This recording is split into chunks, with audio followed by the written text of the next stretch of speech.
tudo bem? Hoje a gente vai estudar as vozes verbais. Aí você deve estar se perguntando, um verbo apresenta voz? Sim. A voz é uma forma que o verbo encontra de evidenciar se o sujeito é agente ou paciente de uma determinada ação. Se a gente está falando de verbo e se a gente está falando de sujeito, é importante a gente lembrar então que mais uma vez a gente está no universo da análise sintática. E para que isso aconteça da melhor forma possível, a gente tem que relembrar os dois termos básicos, os dois termos essenciais de uma oração, que são o sujeito e o predicado. Porque quando a gente estiver estudando vozes verbais, a gente vai ter que direcionar o olhar exatamente para a forma com que o verbo se apresenta e de que forma e de que maneira esse verbo posicionado dentro dessa oração vai implicar no tipo de sujeito. A gente fala em sujeito, que é aquele termo que pode ser uma pessoa, pode ser um objeto, uma coisa, sobre o qual a oração está falando, né? Então, se eu digo, por exemplo, que a escola é bonita, nesse caso eu estou falando da escola, então eu estou falando de um sujeito específico. Quando eu digo que a escola é bonita, eu estou informando algo sobre o sujeito. Então, nesse caso, eu estou utilizando um predicado.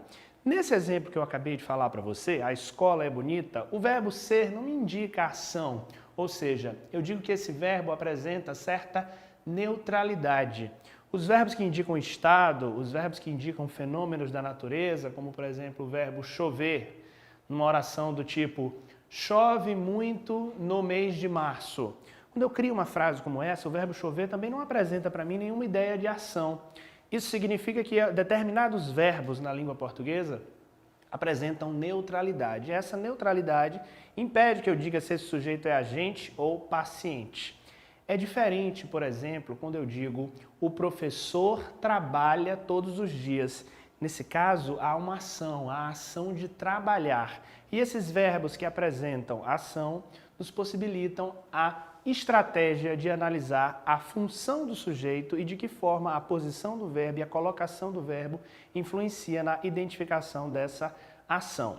Quando a gente fala em voz verbal, então a gente está falando sobre como a voz marca a relação do verbo com o sujeito. Falamos em vozes porque essas vozes são apresentadas de três maneiras na língua portuguesa. A gente tem a voz ativa, a voz passiva e a voz reflexiva. Vamos compreender cada uma delas agora, lembrando sempre da estrutura oracional, hein? Sujeito, verbo, complemento, sujeito e predicado. Vamos tentar? Vamos ver o primeiro exemplo, que é um exemplo de voz ativa. O diretor abriu a porta. Vamos analisar sintaticamente essa oração, ok? O diretor abriu a porta. Nós temos um sujeito, que é o diretor, e nós temos um predicado. Ou seja, o que é que eu falo sobre esse sujeito? Eu falo que ele abriu a porta, o predicado sempre começando pelo verbo, o núcleo da oração. Então, o diretor abriu a porta.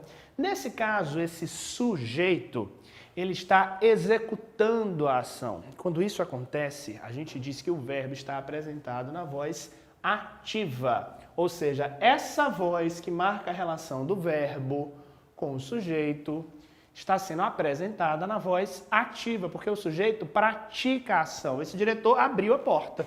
Então, ele é um sujeito ativo. A gente chama um sujeito de sujeito agente. E a voz do verbo é a voz ativa.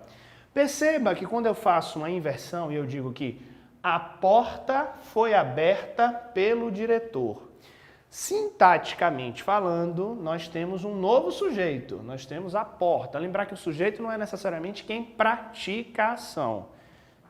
Nós temos aqui, a porta foi aberta pelo diretor. Considerando que foi aberta é uma locução verbal que inicia o predicado, nós temos sujeito, a porta, predicado, foi aberta pelo diretor. Se o sujeito é a porta e eu estou dizendo que ela foi aberta, essa porta não praticou nenhuma ação, ou seja, não foi a porta ela própria que se abriu. Nós temos então um sujeito que é expresso por meio de uma voz passiva, ou seja, o verbo está na voz passiva e o sujeito não pratica a ação nesse caso.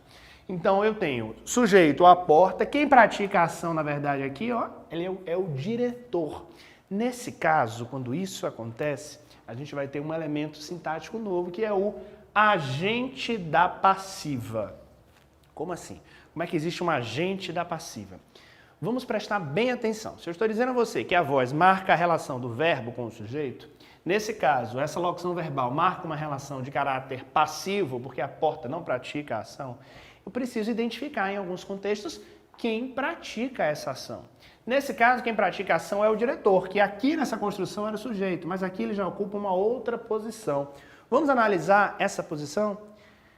Ela vem logo após o verbo e ela vem preposicionada, ou seja, essa função, esse termo, ele vem preposicionado. Isso significa que ele é introduzido por uma preposição, nesse caso a preposição pelo. Pelo diretor é a expressão que indica quem praticou a ação de abrir a porta. Então a gente chama esse termo, do ponto de vista sintático da língua portuguesa, de agente da passiva. Memoriza isso para não confundir o agente da passiva com o sujeito. Gramaticalmente falando, o sujeito continua sendo a porta. Eu estou falando sobre a porta, mas aqui nós temos o agente dessa ação de abrir a porta. Então, essa inversão de sujeito e de agente da passiva mostra qual é a ênfase que eu estou dando na minha oração. Aqui a ênfase recaiu sobre a figura do diretor. Aqui a ênfase recaiu sobre a porta. Ok? Não vamos confundir, então, agente da passiva com sujeito. Além dessas duas formas verbais, existe a voz que a gente chama de voz reflexiva. Que voz é essa? É a voz por meio da qual a gente identifica que a relação estabelecida entre o verbo e o sujeito mostra-se ao mesmo tempo ativa e ao mesmo tempo passiva. Observei-me por um tempo em frente à tela do celular. Nesse caso, o observei-me mostra que o sujeito é agente e paciente ao mesmo tempo. Ele executa e ele sofre a ação de observar. Nesse caso, a gente chama então de uma voz reflexiva, diferente dos outros casos nos quais era possível mais claramente identificar quem praticava a ação. Nesse caso, a gente percebe que a pessoa pratica e sofre a ação. Por isso que a gente dá esse caráter de reflexivo. Então, a gente pode fazer um breve resumo dizendo que quando a voz é ativa, o sujeito é agente. Quando a voz é passiva, o sujeito é paciente. E quando a voz é reflexiva, nós temos um sujeito que é agente e paciente ao mesmo tempo. Vamos lembrar que esse agente aí a gente escreve junto, porque é o executor de uma ação, diferente da expressão agente, equivalente a nós, que a gente escreve de forma separada, ok? Cuidado para não confundir. Esse agente é porque ele executa a ação na voz ativa, ok? A voz passiva e a voz reflexiva, elas apresentam algumas peculiaridades.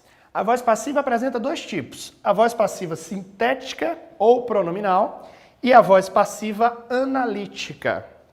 É importante a gente reconhecer esses dois tipos. Observe o primeiro exemplo, vendem-se computadores. A gente chama a voz passiva de voz passiva sintética ou pronominal quando ela utiliza a partícula apassivadora se. Nesse caso, eu preciso dessa partícula. Vendem-se computadores. Esta construção, esta oração apresenta um verbo na voz passiva. Eu poderia dizer, por exemplo, que computadores são vendidos. Então, há uma concordância do verbo com o elemento com o qual ele se refere. Computadores são vendidos. Vendem-se computadores. Então, a presença da partícula se indica que essa voz sintética, essa voz passiva, também pode ser chamada de voz passiva pronominal, ok? Então, reconhece a presença da partícula se, essa partícula apassivadora, então, voz passiva sintética ou pronominal. Um outro tipo de voz passiva é a voz passiva analítica. Nesse caso, nós temos uma construção formada por um verbo auxiliar e por uma forma nominal no particípio. Lembra que a gente tem infinitivo, gerúndio de particípio? Nesse caso, a gente está utilizando o particípio do verbo lançar, que é lançado ou lançada. Nesse caso, lançada, para concordar com o sujeito. Vamos fazer a análise sintática dessa oração. A obra será lançada pela editora. Sujeito dessa oração, a obra. Predicado, será lançada pela editora. Sujeito, então, bem marcado. Voz passiva, porque a obra está sendo lançada por alguém, nesse caso, por uma instituição que é uma editora. Tenho um verbo auxiliar e uma forma nominal, aqui o particípio. Então, nesse caso, com essa construção, verbo auxiliar mais um verbo na forma nominal, nós temos a voz passiva analítica. Perceba que aqui a gente também pode reconhecer o agente da passiva pela editora. Nesse caso, a gente reconhece quem praticou a ação na voz passiva. O sujeito não deixa de ser a obra, mas nós temos a identificação do agente da passiva.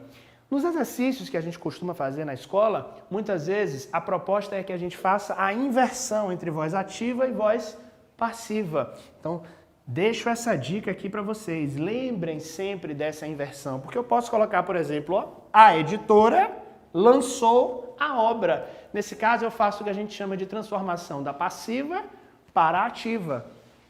A obra será lançada pela editora, a editora lançará a obra. Nesse caso, eu faço uma inversão. Então, é possível que o agente da passiva se torne o sujeito da ativa, ok?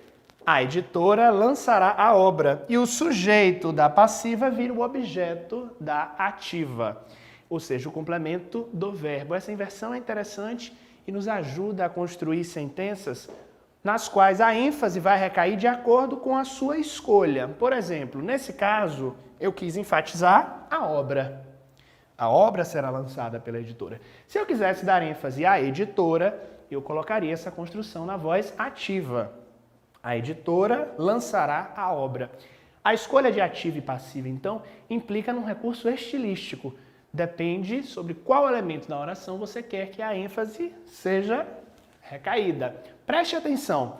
No jornalismo, na escrita de manchetes, na escrita de títulos de notícia e também nos textos formais, recomenda-se que a gente não faça um uso tão grande, um uso tão exagerado da voz passiva, porque muitas vezes a voz passiva torna o período um pouco mais longo, um pouco mais prolixo, então o ideal é que a gente priorize a voz ativa, a não ser nesses casos nos quais a gente quer destacar um outro elemento que precisa ser destacado por meio de uma voz passiva, como aqui eu destaquei a obra.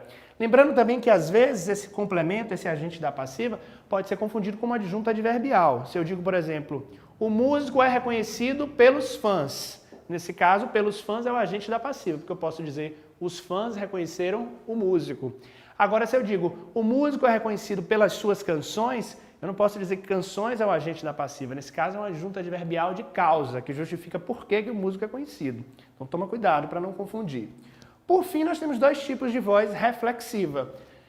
Temos a voz reflexiva comum, que é essa que indica que o sujeito é agente e paciente ao mesmo tempo, né? O motorista machucou-se no acidente, a ação aconteceu com ele próprio, praticou e sofreu a ação. Na voz reflexiva recíproca, a gente identifica que o sujeito, os amigos, há uma relação mútua, os amigos amam-se, ou seja, um ama o outro. Então a gente chama essa voz reflexiva de voz reflexiva recíproca. Quando eu digo, por exemplo, eles se beijaram, eles beijaram-se, há uma relação também recíproca. Então, nesse caso, o tipo de voz é a voz reflexiva recíproca. Sujeito agente, voz ativa. Sujeito paciente, voz passiva. Quando o sujeito pratica e sofre a ação, nós temos então uma voz reflexiva. Então, a partir de agora, quando você ouvir vozes verbais, é sobre isso que a gente está falando, ok? Muito obrigado.